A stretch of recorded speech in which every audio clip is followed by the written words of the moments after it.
Salut tout le monde, c'est Astarion, bienvenue dans ma caverne d'Alibaba vidéoludique, prêt à vous partager de nouvelles choses. Et ça y est, vous avez enfin franchi le cap en vous procurant une Nintendo Switch.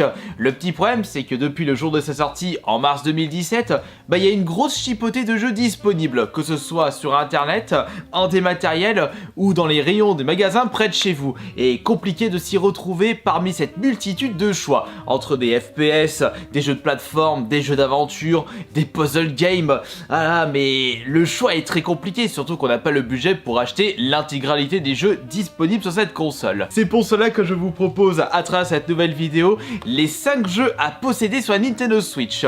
Parmi mon choix personnel, je vais sélectionner des jeux qui sont sortis exclusivement sur cette console. Je vais pas vous proposer des jeux qui sont disponibles sur PS4 ou Xbox One, parce que à choisir, je vous recommande de vous procurer ces jeux-là justement sur la PS4 ou Xbox One, enfin sur des consoles proposant une meilleure qualité. Je vais également vous proposer des jeux très accessibles. Ce serait totalement inutile de ma part de vous proposer d'acheter des jeux qui sont très complexes à comprendre au premier abord. Ce sera vraiment un top très accessible pour les plus lambda d'entre vous. Et vous pouvez d'ailleurs me dire dans l'espace des commentaires ce que vous pensez de ce top 5 des 5 jeux à posséder sur la Nintendo Switch et quels sont les titres que vous conseillerez au public. Par contre, j'ai l'intention de vous proposer par la suite un top 5 des pépites cachées de la Nintendo Switch, ou pourquoi pas un top 5 des jeux Switch les moins chers. C'est pour cela qu'il ne faut pas hésiter, non, c'est même pas une suggestion, c'est un ordre. Voilà, l'ordre d'Astarion. Je vous conseille, non, abonnez-vous tout de suite à cette chaîne YouTube et n'oubliez pas, non, pas n'oubliez pas, et mettez de suite le pouce bleu sur cette vidéo, comme ça, vous n'oublierez pas ces gestes simples pour soutenir cette chaîne YouTube.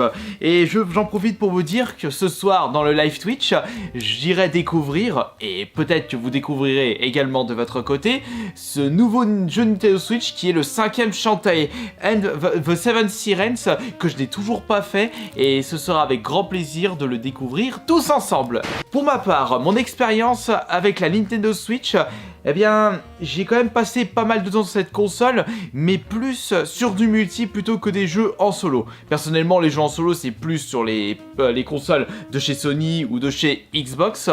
Et je joue plus à la Nintendo Switch avec vous en live Twitch plutôt que de mon côté. C'est pour cela que je passe plus de temps sur la version console de salon de la Nintendo Switch plutôt que sa version portable.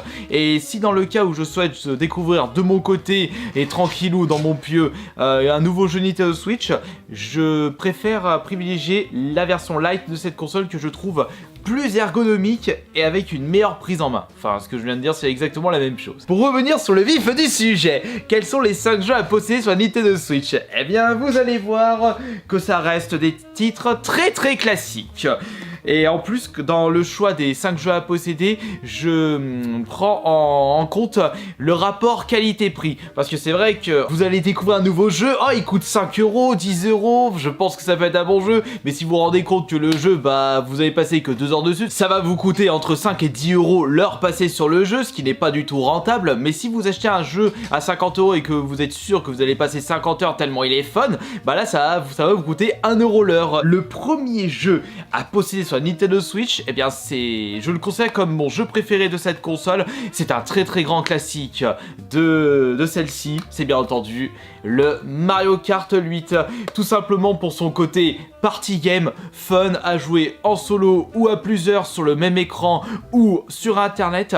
Et déjà, je trouve que jouer en votre compagnie les dimanches et le fait que l'on puisse jouer à 12 sur les mêmes courses, c'est déjà ultra fandard, et c'est extrêmement important de jouer à un jeu multi où on peut jouer vraiment avec un maximum de joueurs. En plus, depuis l'apparition du 200cc, mais ça c'était depuis la version Wii U, je trouve que Mario Kart a acquis un nouveau punch, parce que c'était quelque chose que je reprochais sur les Mario Kart par rapport à d'autres jeux de course. C'était assez lent, t'avais l'impression de rouler en première voire en deuxième vitesse à 50 à l'heure sur l'autoroute, alors que c'est quand même plus fun de jouer à un jeu de course qui propose quand même un minimum de vitesse.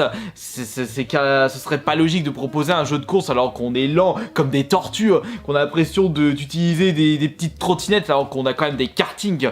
Et ça, déjà, avec le 200cc, on voit direct le punch, la sensation de vitesse.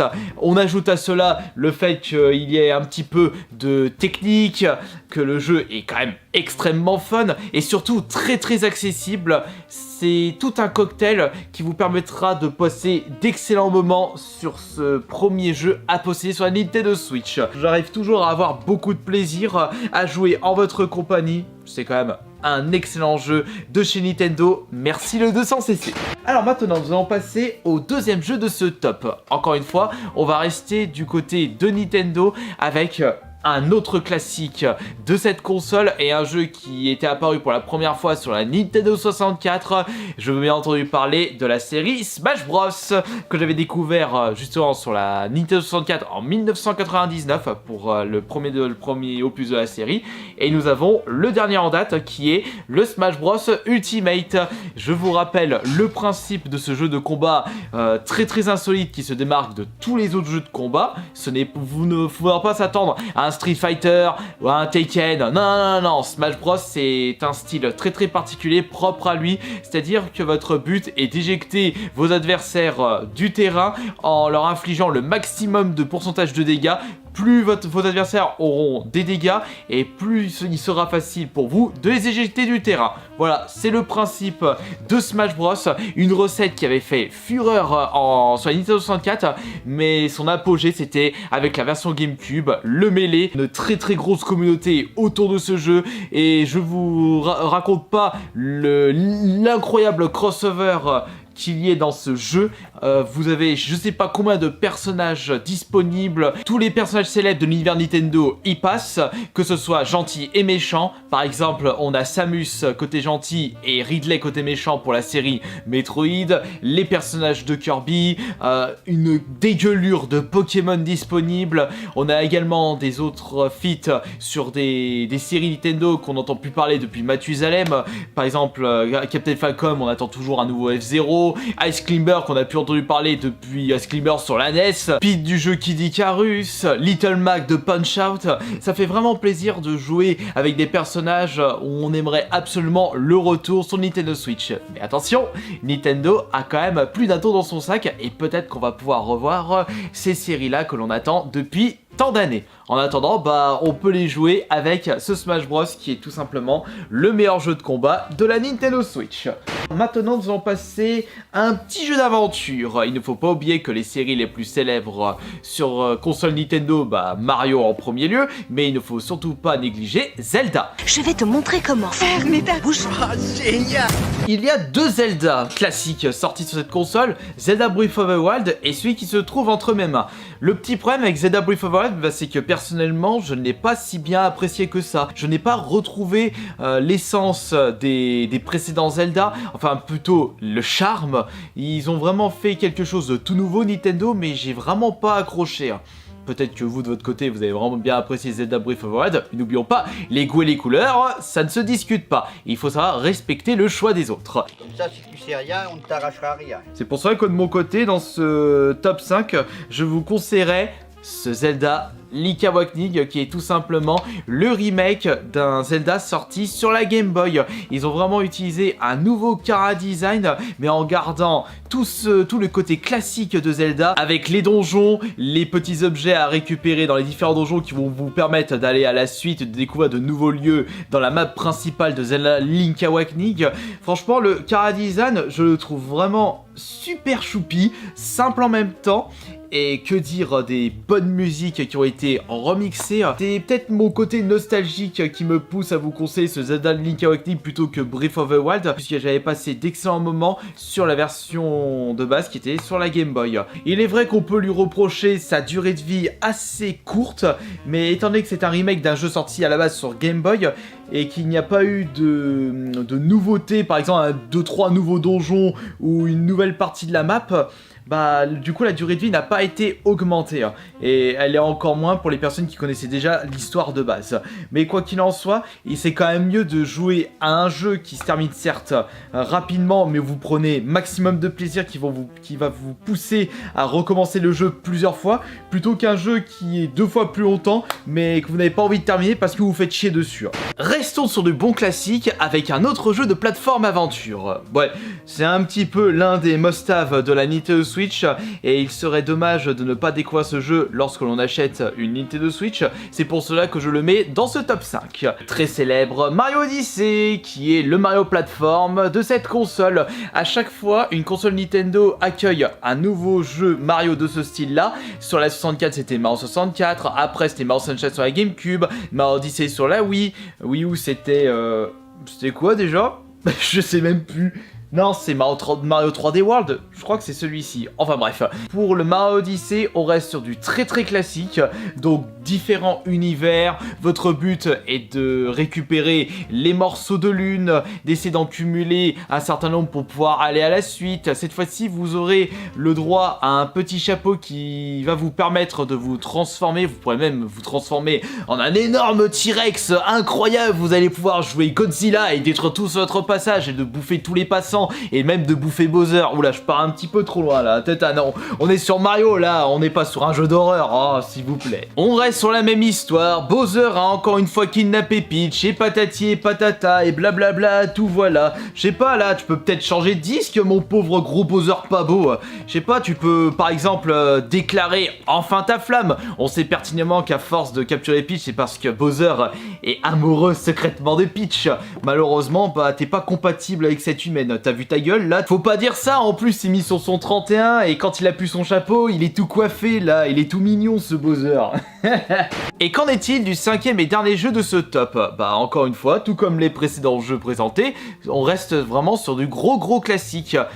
Dans les séries les plus célèbres Nintendo, je vous ai cité Mario, Zelda, c'est laquelle la 3e série? Oui en effet, c'est Pokémon. C'est pour cela que je mets le Pokémon bouclier ou épée dans les 5 jeux à posséder. Parce qu'avec celui-ci, bah, vous allez découvrir une toute nouvelle aventure remplie d'espoir, de rebondissements, où votre but sera de capturer vos Pokémon et de les améliorer afin de battre les différents maîtres des arènes et essayer de devenir le meilleur dresseur Pokémon. Et plus vos adversaires seront hargneux, ils ne vous laisseront pas le moindre choix. Bon après c'est vrai qu'en termes de difficulté, par rapport aux anciens Pokémon, ça a été largement réduit. Mais au moins l'avantage c'est que pour les personnes qui n'ont jamais joué à un Pokémon de leur life, vous allez pouvoir découvrir les secrets et surtout le fonctionnement d'un Pokémon. Parce qu'il faut savoir que c'est un RPG et quand on ne connaît pas, quand on ne joue pas beaucoup aux jeux vidéo, bah on peut se retrouver un petit peu paumé avec un RPG. Mais rassurez-vous, il s'agit d'un jeu made in Nintendo et ils sont très populaires pour proposer de l'accessibilité sur leurs différents titres. J'ai ressenti ceci lorsque j'avais découvert le tout nouveau Mario Golf. Je trouvais qu'il était très simple à prendre en main par rapport à d'autres jeux de golf et même les précédents Mario Golf. Et bien c'est pareil pour ce Pokémon bouclier. À voir si vous allez passer du bon temps sur celui-ci, mais également sur les autres jeux que je vous ai présentés à travers cette vidéo. Et comme je le disais précédemment, si vous avez justement d'autres jeux à conseiller pour des personnes qui découvrent la Nintendo Switch et qui ne connaissent rien dans les jeux vidéo, bah vous pouvez le préciser dans l'espace des commentaires. Sur ce, je vous remercie beaucoup d'avoir été présent et présente, et n'oubliez pas, d'ici les prochains jours, je vous proposerai un petit top 5 des 5 pépites cachées de la Nintendo Switch. Et là, ce ne seront pas des classiques, parce que justement, pour qu'une pépite pour qu'un jeu soit considéré comme une pépite cachée, il faut que ce soit un jeu que le grand public ne connaisse pas forcément. Voilà. Allez, merci beaucoup d'avoir été présent et présente. Pour les pouces bleus et les nouveaux abonnements, et on se dit à plus tard, c'était Astérion.